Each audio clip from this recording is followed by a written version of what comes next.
With the Patriots season coming to a close very soon, we're going to be exploring some of the potential quarterback candidates that New England could bring in. I'm Mariah, Janos, joined by Evan Lazar, and we start with Carson Wentz.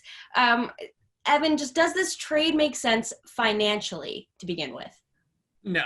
And this is the biggest thing that makes it difficult for me to get behind Carson Wentz. I think Carson Wentz has talent, and there's a chance that the right coaching staff and the right team can kind of bring it out that MVP caliber play that we saw from him a couple of years ago. But in 2021, his salary is fully guaranteed at $25.4 million on the books.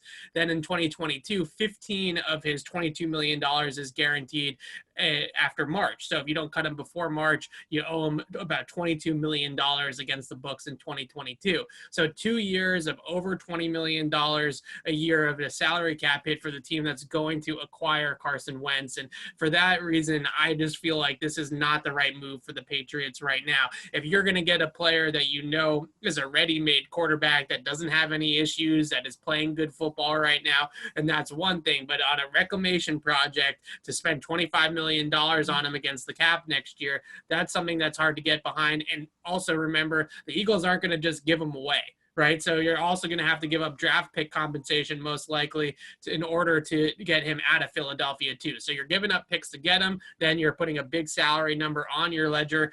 Those two things together just spell a bad decision by a front office anywhere, really. Yeah, I'm with you there. Patriots Press Pass is presented by the Legends brand. Visit thelegendsbrand.com/Horford and use the promo code Horford20 to get 20% off your next purchase. That's thelegendsbrand.com/Horford using the promo code Horford20 in all caps. Now, financials aside, would Carson Wentz fit in the Patriots offense? Also no. And that's another issue with this one too. And I think that there are a lot of people that are buying into this Carson Wentz hype to New England are just buying into his upside and his ceiling, right? We saw in 2017, I believe it was, that he can play at an MVP level, and people latch onto that sort of thing and say, well, if you can get that player, then, now we're talking. But Carson Wentz's style has always been a player that has been better off creating on his own, extending plays with his legs, holding the ball to get the ball down the field and doing things that aren't very Patriot-like. This is not a quarterback that is really typically a system style of quarterback. And that's a big reason why the Eagles played better with Nick Foles instead of Carson Wentz at times, is because Nick Foles would run the play that Doug Peterson called in the huddle and just give the ball to the best option, whereas Carson Wentz was constantly trying to make this big splash play, and that oftentimes led to a lot of disasters for them. In that 2017 season, everything worked out for Carson Wentz. The big plays were coming and everything was working well. But then since then, a lot of turnovers, a lot of head-scratching decisions with the football, and a lot of that stems from the fact that he didn't really want to sit in the pocket and make the right reads and get the ball out on time and do things like that. So not a great fit from a schematic perspective, not a great fit from a money and asset and kind of compensation perspective.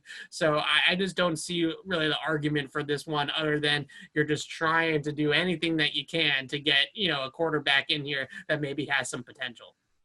Yeah, maybe has some potential. That's a key word there. I feel like he's also pretty accident prone. So I'm a lot. I mean, there's really not a lot of positives. Yeah, I'm totally off this wagon. For all of our Patriots coverage, head to clnsmedia.com and subscribe to our YouTube channel over at Patriots Press Pass.